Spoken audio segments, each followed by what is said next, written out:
now, he can't be manager of the year. He's pulling all the triggers and he's doing all the right things. Every time I'm alone, yeah, I know. You have to give credit to Stephen Vogt. The Guardians of Miracles! It's so nice like this that I want to remember all the things we did. John Schneider has the Blue Jays back in the postseason. So nice like this, I'll be holding you close, never leave you.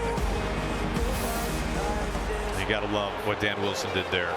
Pat Murphy, he's the perfect manager for this type of team. Nothing on paper says we're supposed to be where we are. Nothing. He is maximizing everything he's got. I love the way Rob Thompson manages this club. It's so nice like this that I want to remember. Baseball's way better with Tito Francona. In our game, you earn your stripes every day. Like this, I'll be holding you close, never leave you. Goodbyes like this. Good evening. Welcome to the BBWAA Award Show here on MLB Network alongside Tom Verducci and four-time Manager of the Year, Buck Showalter. I'm Robert Flores. We're glad you're with us. For the next hour, we're celebrating the managers and the nominees and the finalists for the American and National Leagues. And we're going to chat with all 6 members of them as well. Buck, as I mentioned, you are a four-time Manager of the Year award winner. You said something to me off camera. You said this is really an organization award, but these managers, they all set the tone, and it's a very important thing to set. You know, one thing I noticed looking at them today, and really they all have great people skills. You know, they really have a way of making people feel a part of the whole. Mm-hmm. And I noticed 5 of them are catchers, ex-catchers. Also, you feel like they could take theirs and beat yours, and then take yours and beat theirs. And that's a great compliment. Tom, I know you voted in the National League portion of the Manager of the Year. When you look at these 6 finalists as a whole, what jumps out at you? Well, the way they run games in today's game, especially bullpen management, is huge. And I also think I like this award because it's the least predictable award, and it's never unanimous, so it's always a surprise. All right, so let's get to it. Let's start in the National League. Let's give you the 3 finalists. Let's begin with Terry Francona. In his first year in Cincinnati, he led the Reds to their first postseason appearance in a full season since 2013. Now, this would be his 4th Manager of the Year award, tying the record shared with our own Buck Showalter, Bobby Cox, and Tony La Russa. From the Milwaukee Brewers, it's Pat Murphy. He led the Brew Crew to the best record in the Bigs this season, as well as their best record in franchise history. He looks to join Kevin Cash and Bobby Cox as the only skippers to win consecutive Manager of the Year awards. And our final finalist in the National League, Rob Thompson of the Philadelphia Phillies. He led the Phils to their 2nd straight division title. He looks to become the first Canadian-born skipper to win Manager of the Year and the 2nd Philly skipper to do so, joining Larry Boa back in 2001. And we are pleased to be joined by Terry Francona, Pat Murphy, and Rob Thompson. Gentlemen, we appreciate the time. Thank you. Terry, let me start with you. What do you recall about your meeting with the Cincinnati Reds when they urged you or asked you to come out of retirement? What appealed to you most about this opportunity in Cincinnati? Shoot, we did the interview about 10 feet from where I'm sitting right now. I sat in my rocking chair, and Brad Metter and Nick Kroll came out, and about 20 minutes into the interview, I caught myself saying "we" for about 3 or 4 times. And I was like, whoa, slow down, big boy. But it just felt right. The people are what makes the job so special. You get challenged in so many ways, but when you go through it with people you care about and respect, that's what it's all about. Hey, Murph, it's Tom Verducci. Congratulations again being a finalist here. We saw a lot of you this year because your bullpen 4th in the major league in innings pitched. It's not easy. I mentioned how the game today is so much about bullpen management. Murph, what have you learned about what it takes to run a successful bullpen as much as your guys did work this year? Well, thanks, Tom. I'm still learning. I just got back from an MRI on my knee, and it's probably from all those visits to the mound. And your guys pitched well throughout 6 months, so it wasn't a matter of overusing anybody. So what is the key to managing a staff in terms of bullpen usage?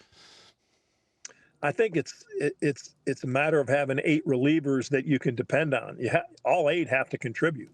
You know, back in the day when the long reliever never got in, or you really basically went to 2 or 3 guys. Now all 8 have to contribute because, like you said, at the end of the year they gotta have something left in the tank. You know, Robbie, this I think everybody here understands what an organizational award this is, you know, and it's really a lot of times to the team that surprises the most. But you're unique. You know, I thought, you know, playing a good hand well is one of the most difficult things to do in baseball. And I think about back in London, Ontario, when I first saw you breaking in. But what along your path had equipped you to handle some of the challenges that you have unique there in Philadelphia? Well, Buck, you know, I think working with Joe Torre was a very special time for me. He taught me a lot about, you know, don't panic, stay calm. Even though the inside's maybe rumbling, you can't let them see you sweat. And the other thing, I think he relied on his coaching staff a lot. And we have a great coaching staff. We have a lot of support from upper management and player development in every department. Really, you said it best. This is an organizational award, as far as I'm concerned. And I just lean on a lot of different people. Well, Rob, your team played really well down the stretch, the best record in baseball the last 2 months of the season. And I noticed that you had to make, and you're not afraid to make, some tough decisions with your lineup. Once you got Harrison Bader in the mix, maybe Castellanos lost some plate appearances. You kind of moved Schwarber and Turner throughout the lineup left to right. Tell me, when a manager makes these decisions, the tough decision with veterans, what goes into the thinking? Well, I think number one, you got to get information from your staff, from the analytics department. Talk to a lot of people, and then once you've kind of figured out what direction you're going to go in, now you got to start talking to players because you don't want to lock in and see that they're hitting 8th or something like that. So it's a lot of conversation. It's a lot of making sure that they're prepared, and then once the game starts, try to get out of the way as best you can. You know, Terry, I've spent a lot of time today looking at your background, and you're a pretty good player, okay? I didn't realize, I thought today, how little you struck out. In today's game, that's not always the case. And how have you maintained your relevancy with the way the game's changed some and kind of maneuvered with the time? I was looking at your dad. Believe me, you're a legend among the clubbies all through baseball. I tried to keep up with you for a while. Nobody is more respected than guys, do not try to tip along with Terry. You're going to lose a lot of money. But, you look back through your background. What's allowed you to stay relevant in the game this long? I think I love the game. I physically love the game, Buck, probably too much, but I don't apologize for that. You're alluding to me as a hitter. I think it's amazing what the aluminum bat can do for you. And then when we got to wood, how I kind of came back to earth. But I don't think you change, the world's changing, but I don't think that means you ever sacrifice your principles or what you believe in. And our players are great. They want to be coached. As long as you don't just throw stuff against the wall and what you're asking them to do, you have a reason to do it. I think they enjoy being coached. Pat, final one for you. Among the players that you currently manage, or maybe players that you managed back in the day, if they were asked the question, what was it like to play for Pat Murphy, what are the first words you would hope that they would say? I'd hope they'd say that despite his manners, despite his directness, he cared about me. Yeah. Well, that's definitely a good message. Gentlemen, thank you very much for the time. Hang tight here. We still got a little bit more. This is TV, guys. We got to draw it out a little bit, but you hang tight. We appreciate it. Stand by. Those are our National League finalists for Manager of the Year. Coming up, we're going to take a closer look at the season all 3 helped produce for their respective clubs, including how Pat Murphy and the Brewers are able to create an offensive machine despite not hitting a whole lot of homers. Stay with us.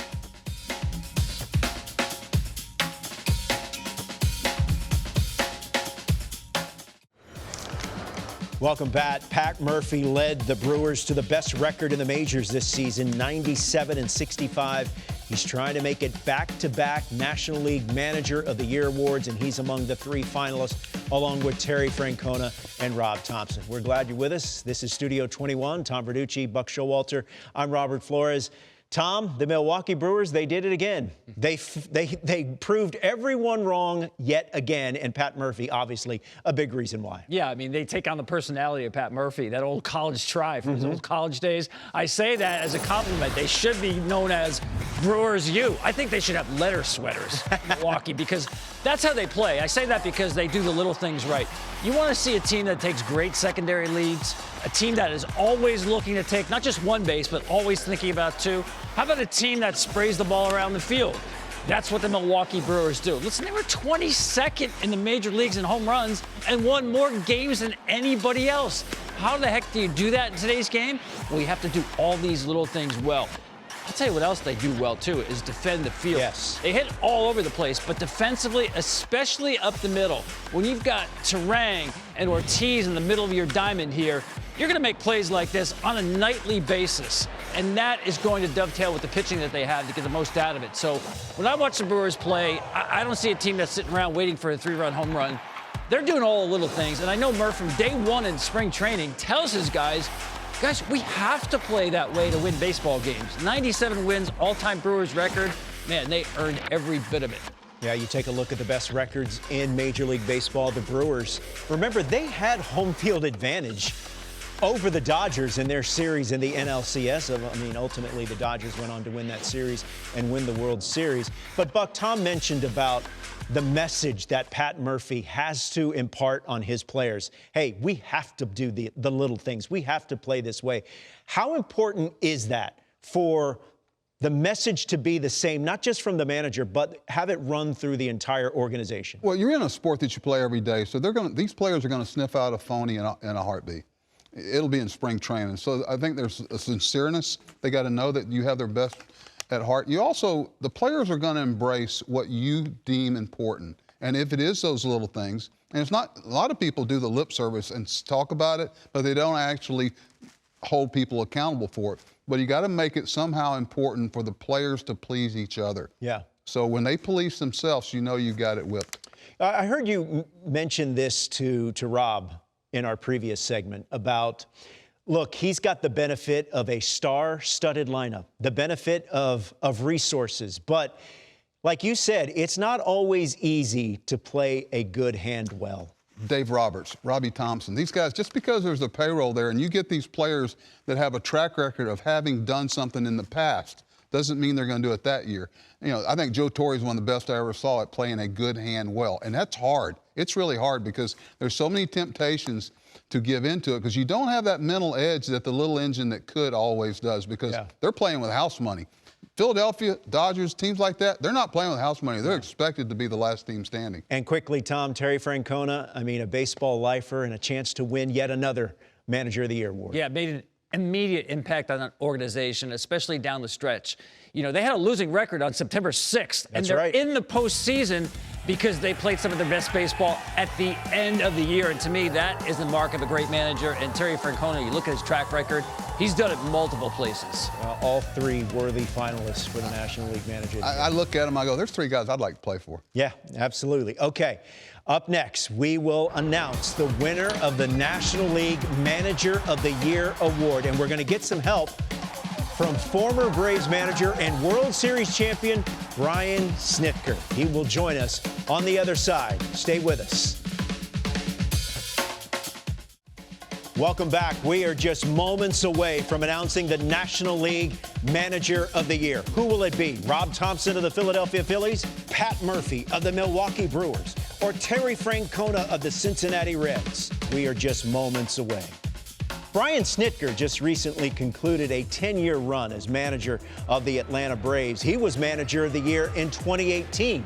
And, of course, he led the Braves to the World Series title in 2021. And we are pleased to be joined by Brian Snitker, who joins us now. And, Snit, as someone that has won this award, what does it mean to have this on your resume?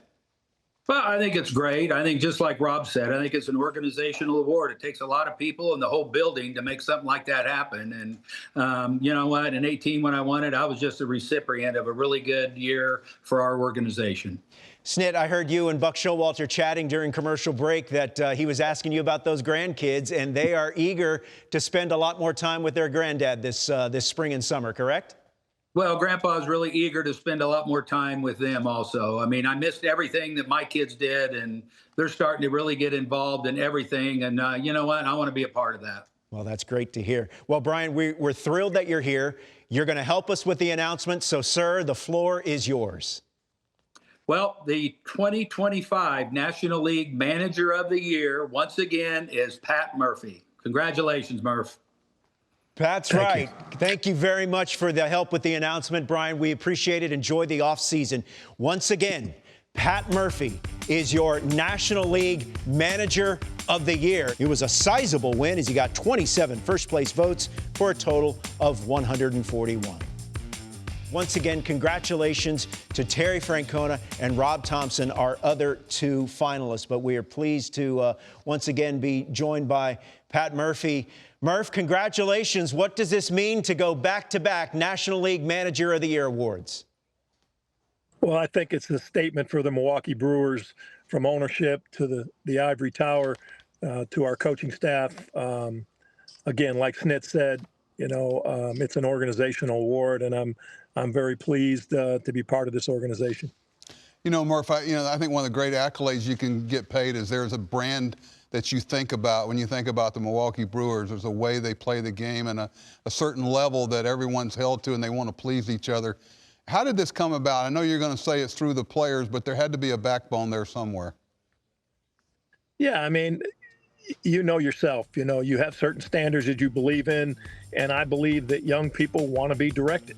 I watched, you know, Counts do it for years, and I took notes, and very pleased to say that, you know, we're upholding those same type of standards day in and day out, and it's hungry players. You know, Arnold brings me these guys I've never heard of, and he swears that they're good, and you know what? He's right most of the time. These guys are hungry to play. They're aware of what it takes, and I'm just proud to be part of it.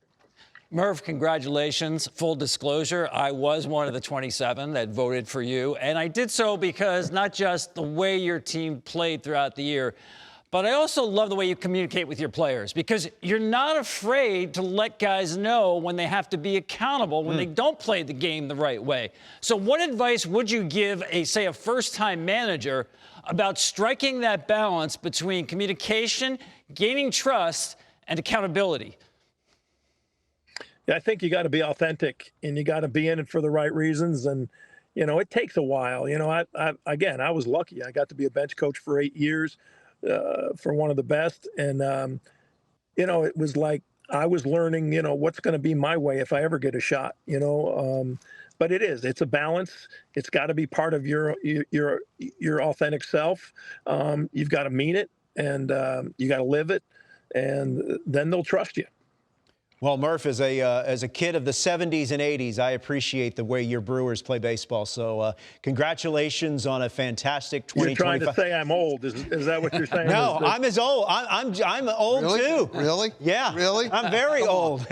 No. Hey. Murph, hang in there. It's okay. It's okay. Does MLB Network have HR? Do you guys have HR too? Oh, yeah, we have a thriving human resources I got to ask you, what parking lot are you in right there? It's a Rumby. That's a Hawaiian place. I had to pull off. That's what I figured. From a doctor's appointment. Yeah. Well, Murph, congratulations on another fantastic season. Congratulations on winning consecutive Manager of the Year awards in the National Leagues. Enjoy the rest of the offseason, Pat. Thank you so much. You got it. That's Pat Murphy of the Milwaukee Brewers, making it back-to-back National League Manager of the Year awards, and that was his reaction as he learned that he was winning it yet again. They began giving this award out in 1983. Pat Murphy is now the third manager all-time to win consecutive Manager of the Year awards. We're going to take a quick time out, but when we come back, we're going to shift our attention to the American League. Stay with us. Welcome back. A reminder, the Cy Young Award will be announced on Wednesday, and then the MVP, including the hotly contested American League MVP, that will be given out on Thursday. All shows right here on the network, all shows beginning at 7 o'clock Eastern, and then you got some re-airs thrown into the mix just in case you missed it.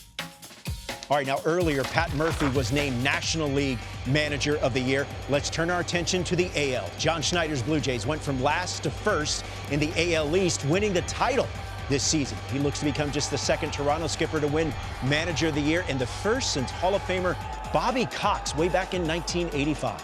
Stephen Vogt and the Guardians overcame an MLB record 15.5 game deficit to win the AL Central. He looks to become the first person ever to win Manager of the Year award in each of his first 2 seasons as a big league skipper. And Dan Wilson led the Mariners to their first division title since 2001. He looks to join Lou Piniella in 1995 and 2001 as the only Seattle skippers to win a Manager of the Year award. And we're pleased to be joined by John Schneider, Stephen Vogt, and Dan Wilson here on this broadcast. John, let me start with you. When you and I spoke at the World Series, you mentioned, I did not have to call a team meeting at all. How much pride does that give you and your staff, and what does that say about the group you had collectively this year? Good to see you guys. Yeah, it speaks a lot to the characters that are in the clubhouse, you know. Can't speak highly enough of the veteran guys, the young guys that came up and kind of got, you know, they just got used to the culture that we created there. So it was really weird to have the first team meeting after Game 7 in the World Series, but it just speaks volumes to the veteran guys and the guys that know how to bring it every single day. You know, I look at you guys, there's three more catchers. I think 5 of the 6 guys were catchers. And I think what people miss sometimes tonight is you don't want to have a meeting. Nobody wants to have a meeting. That's not fun. Every once in a while, you got to have one for yourself. Stephen, I got to ask you, okay, you're sitting there at 15.5 and then 11 in September. You know, drawing on that as you go forward, what did you take out of that you'll always be able to use as a manager? Next year, when they start out 0-5, which I hope doesn't happen, but, you know, I just think about what that clubhouse must be like. What did you try to focus on a little bit better every day?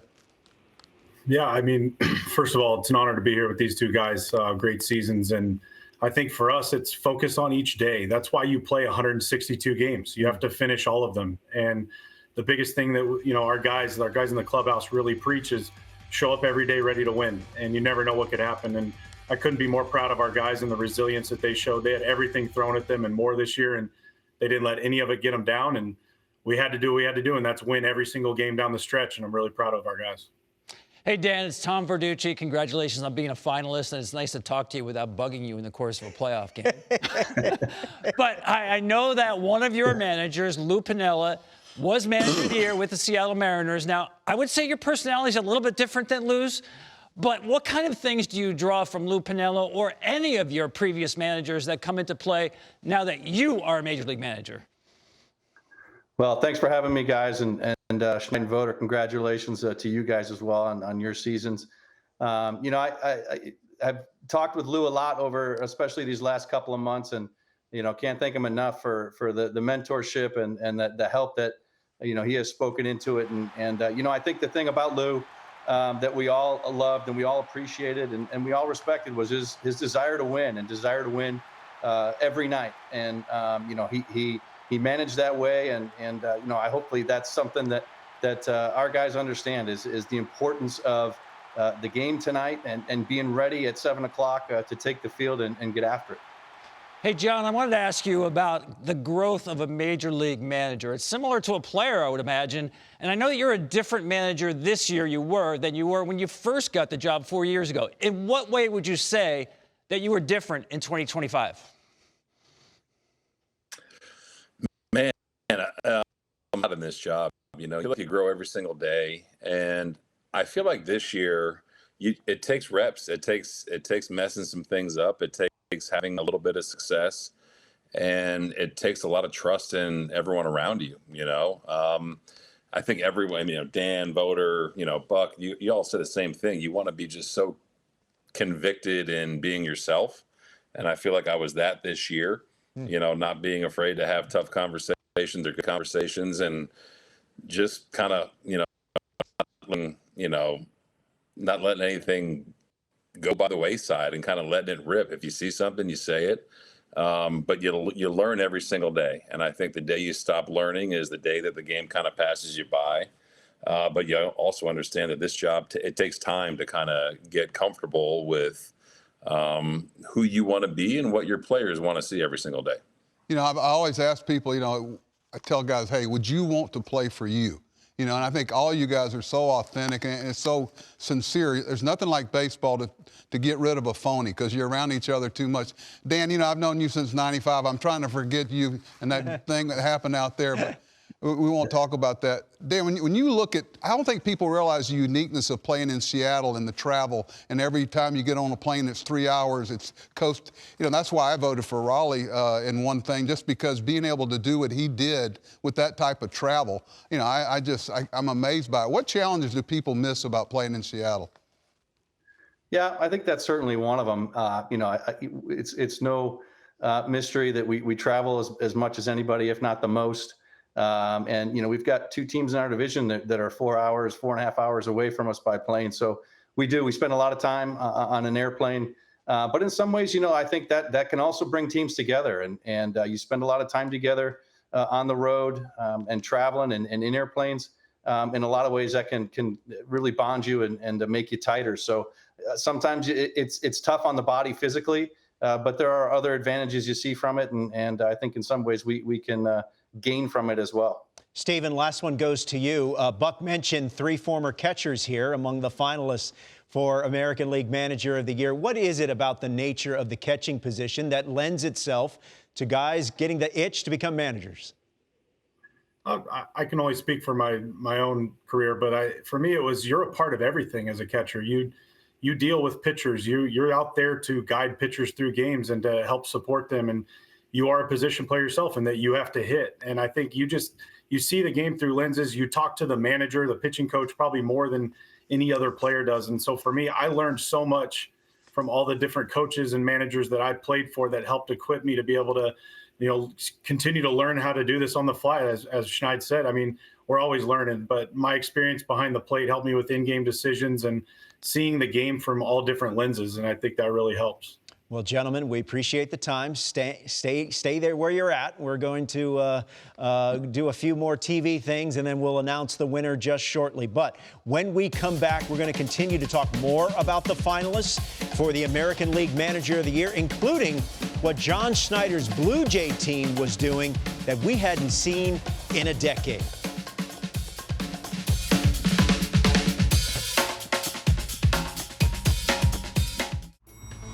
Welcome back. Let's give you a little bit of a reminder of what the last 3 Manager of the Year winners in the American League were. In 2022, it was Terry Francona, who was a finalist in the National League this year. Brandon Hyde, former Orioles skipper, and Stephen Vogt won it last year. He's trying to become the first skipper all time to win Manager of the Year in his first 2 seasons as a big league skipper. We're glad you're back with us here in Studio 21. Buck Showalter, Tom Verducci, I'm Robert Flores. Tom, Stephen Vogt has to be thinking this managerial stuff's kind of easy. I've won 1 and I'm a finalist for another. Crazy. And what a job he did this year specifically. 15.5 games out and they win the division. How do you do that? Especially when he was not blessed with, I want to say, a deep team. When you look at the Guardians, you have to start with Stephen Kwan and Jose Ramirez. Their WAR combined is 9.5. Everybody else on the team combined is under 1 WAR. Wow. That's what he's dealing with. He has to ride his 2-star players, make sure they're in the lineup every day, and just kind of work around the edges and get the most out of everybody else. The other thing that caught my attention is what they did down the stretch. This is amazing. 20-7 in September, best ERA overall, best bullpen ERA. And one thing that he did that I think is lost a little bit, he went to a 6-man rotation. And he had all of his starters throw 2 bullpens in between. So it wasn't just about rest. It was about making sure those guys maintained their stuff. And they were lights out down the stretch. That didn't happen by accident the way the Guardians finished the season. Give him a ton of credit. Boy, that's a nice little nugget there, telling him, hey, you need to be ready because we're going to ride you hard down the stretch. We touched on it earlier, Buck. You brought it up, and you heard Stephen mention it a little bit. All three of the finalists in the American League are former catchers, and that's not a coincidence. Well, I also think that they kind of learn about what not to do, too. You know, you get to see so many things. You know, people say, gosh, who'd you learn your baseball from? I learned a lot from people about what not to do. I go, you know, that doesn't work, that doesn't work. But you think about it, they see the whole field. They're involved in every meeting. They get to see how even the front office people and the new players that come in, they're the guy that's constantly talking to teammates. So they're all going to have good people skills. You know, John Schneider went from last place to playing in the last game of the 2025 season. And to do it in that division against his opponents that are in that division, that's not no small feat there. Yeah, 20-win improvement. Now, John is too humble to admit this, but I think the team really showed the fact that he had them playing unselfish baseball. And I saw that offensively with the way this team played. I called it fast break baseball because they scored runs in bunches up and down the lineup by attacking early. They did this against many teams. This is just one example against the Yankees in the third inning here. Look at these numbers here. They were kind of old school offensively in that batting average did matter to them. They were great hitting with runners in scoring position. They would hit the ball to the other side. They were great with 2 strikes. I think the way that John Schneider convinced his team to play this kind of baseball, and they did not strike out, by the way, which we have not seen in a decade. 2017 Astros, let's face it, they had little help knowing what was coming. Yeah. So go back to the Royals. We haven't seen a team play this kind of offensive baseball in a decade. That, to me, says a lot about the way the manager had everybody buy into playing unselfish baseball. You know, when you look at the American League West, Buck, the Houston Astros have dominated that division, but yet this year, under Dan Wilson's stewardship, they were able to break through and take the division. And that's no small feat either. You know, you think about what a stronghold, basically, both Texas teams have had on that division.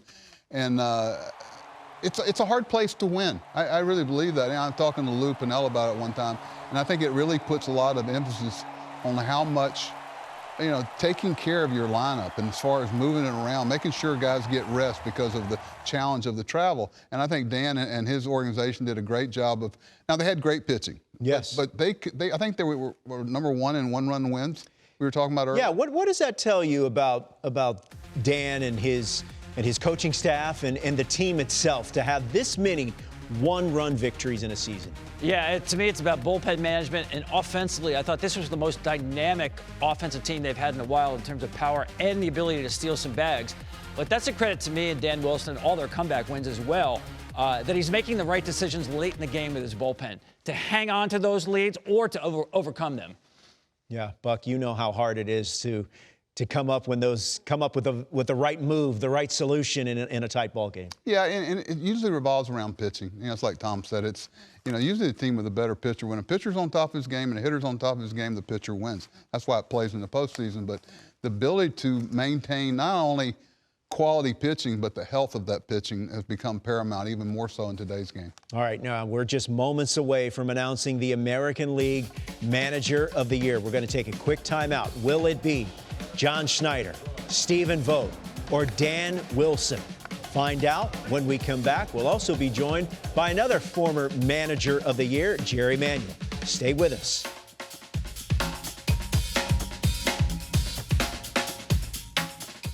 Welcome back. We're just moments away from announcing the American League Manager of the Year. Will it be John Schneider of the Toronto Blue Jays, Stephen Vogt of the Cleveland Guardians, or from the American League West Division champion Seattle Mariners, Dan Wilson? We are just moments away from that announcement. To help us with it, let's bring in Jerry Manuel. He won the American League Manager of the Year back in 2000 for the Chicago White Sox after he led them to a first-place finish in the American League Central. And Jerry Manuel joins us now to help us with this year's announcement. Jerry, how are you?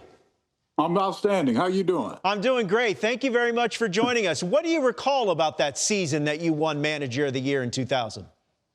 Well, it was a remarkable season for us because we had come off a season that wasn't too favorable, but to have everything go your way, do things the right way. It was a remarkable year for us, and it was exciting as well. For those of us that cover the game and for people that watch the game, we all think that we can do your job, right? What is something that we miss, that we don't appreciate enough in terms of what it takes to be a successful big league manager? You have to be consistent. You have to be consistent, and you have to have certain principles in your life to keep you on the straight and the narrow. Yeah. Those are things that has to take place. Well, Jerry, we're pleased that you're helping us with the announcement, so take it away, sir. The manager of the year for 2025, Cleveland Guardians, Stephen Vogt. Congratulations. Well done. Well done. Stephen Vogt of the Cleveland Guardians. Jerry, thank you very much for the help. We appreciate it. Good seeing you, sir. As you take a look at the vote totals, Stephen Vogt getting 17 first-place votes. John Schneider had 10. Dan Wilson had 2. We want to appreciate and congratulate John Schneider and Dan Wilson for being the finalists. But let's bring in the winner, Stephen Vogt. Stephen, back-to-back American League Manager of the Years in in your first 2 years as a big league skipper. What does that mean to you? Thank you, guys, and thank you, Jerry. It means a lot in that, our group worked extremely hard from ownership, front office, staff, players. All this credit goes to the players. They kept their heads up. They didn't get down. They kept their resiliency, and they never quit. We had every reason in the world to quit, and they never did, and I'm so proud of them. Okay, Stephen, now what? Now what? You're going to shoot for 3? And I'm asking research. It's been 3 in a row? I don't think so. Can't. You got a shot at it now. You got to be really good now.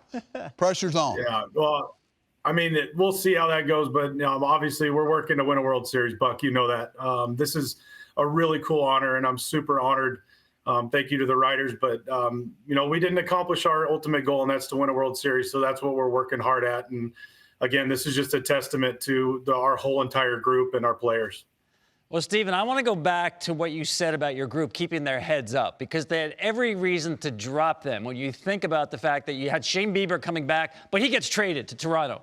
You also had your closer and one of your starting pitchers put on administrative leave, gone for the season. What did you do as a manager, either talking to the group collectively or individually, to make sure that their heads stayed up?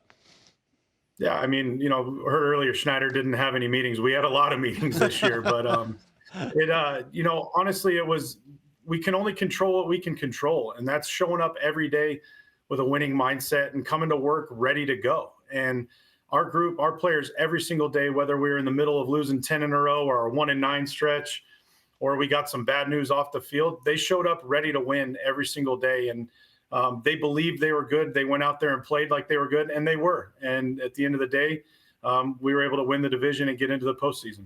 Stephen, earlier I asked Pat Murphy, who was named National League Manager of the Year award, if you asked players, current and former, that played under you, what would be the one thing or a few words that you would like to hear from them? So I'll ask that question to you. What do you hope that your current or former players would say about what it's like to play for you? That I'm the same guy every day, and we have a blast. We ask a lot of our players and coaches and staff, and we ask a lot of everybody, but we're going to have a blast while doing it. So I would hope they would say that they knew I cared and I was consistent every day. Stephen, you got to this job 1 year coaching, obviously the playing career as well. What have you found that you love most about the job that you do as a major league manager? I love watching our players have success. I love putting together a player plan or having an idea and then watching the coaches and staff run with it, introduce it to the player, and then seeing them go out and accomplish that out on the field. There is no greater feeling than watching a player work on something and then have it be successful for them out on the field. Stephen, a little bit later in the week, we're going to be naming the American League and National League Most Valuable Player Awards. Jose Ramirez is one of the finalists in the American League. He is a supremely talented and gifted player, one of the best in the game. What do we not know, or what is not mentioned enough about Jose Ramirez when it comes to his game? The easy one is what a leader he is. The way he pushes his teammates, the way he pushes us coaches to be better, and he does it by example out on the field. Jose Ramirez has the highest baseball IQ that I've ever seen. He sees things that none of us see. He's looking for balls in the dirt before the pitcher lets go of it. He knows when he needs to steal third to take away the pitcher's breaking ball with 2 outs. He's always thinking ahead. He is by far one of the most cerebral baseball players I've ever been around. Well, Stephen, congratulations on this award, back-to-back American League Manager of the Year awards in your first 2 seasons as a big league skipper. And as Buck Showalter said, now what? What are you going to do for year 3? But congratulations, Stephen. Thank you very much for the time, and enjoy the rest of the offseason. I appreciate you guys. Thank you so much. You got it. That's Stephen Vogt. We had a historical vote here as we awarded both the American and National League Manager of the Year. For more on the breakdown of tonight's result, we're pleased once again to be joined by BBWAA Secretary Treasurer Jack O'Connell. Jack? This is the first time in Manager of the Year balloting that there have been winners in consecutive years in both leagues in the same season. Stephen Vogt is the second American League manager to win the award 2 years in a row, joining Kevin Cash with the Rays in 2020 and 21.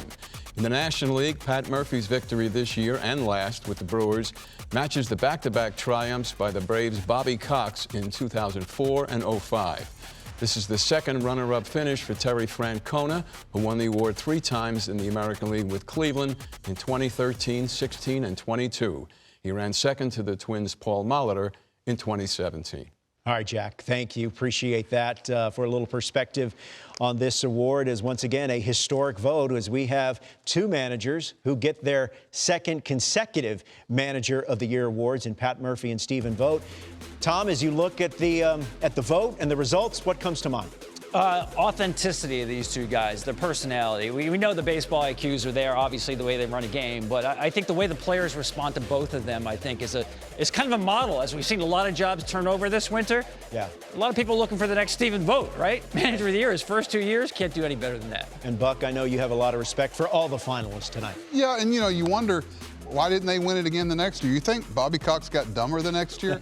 It's kind of, it is an organizational award. It's to the team that surprises the most in most cases, but it also doesn't lead to your tenure a long time. Trust me. Yeah, that's true. Trust me. You know, you can win one of these and next year be down the highway. So, you guys stay on task. Yeah, things happen quickly in Major League Baseball, that's for sure. Tom, I said to Stephen Vogt on Thursday, the American League and National League Most Valuable Player Awards will be handed out. But on Wednesday, we've got the Cy Youngs in both leagues. What are you kind of looking for, big picture here, as we get ready for that announcement on Wednesday? Yeah, again, we just saw 2 repeat winners. Maybe Tarek Skubal trying to go back-to-back in the American League. And the National League, you have to think Paul Skeens front runner. I'm not sure if it's going to be unanimous. We're going to have a lot of intrigue the next 2 nights with Cy Young and MVP. Yeah, you're not getting a lot of runs off any of those finalists that for the Cy Young. You know what's impressive is how uncomfortable they all felt with the spotlight on them. Yeah. And that's very attractive. That's a very good point. They're all about results, and congratulations to Pat Murphy and to Stephen Vogt for the American and National League Manager of the Year awards. We'll see you on Wednesday for the Cy Young. Thank you very much for watching.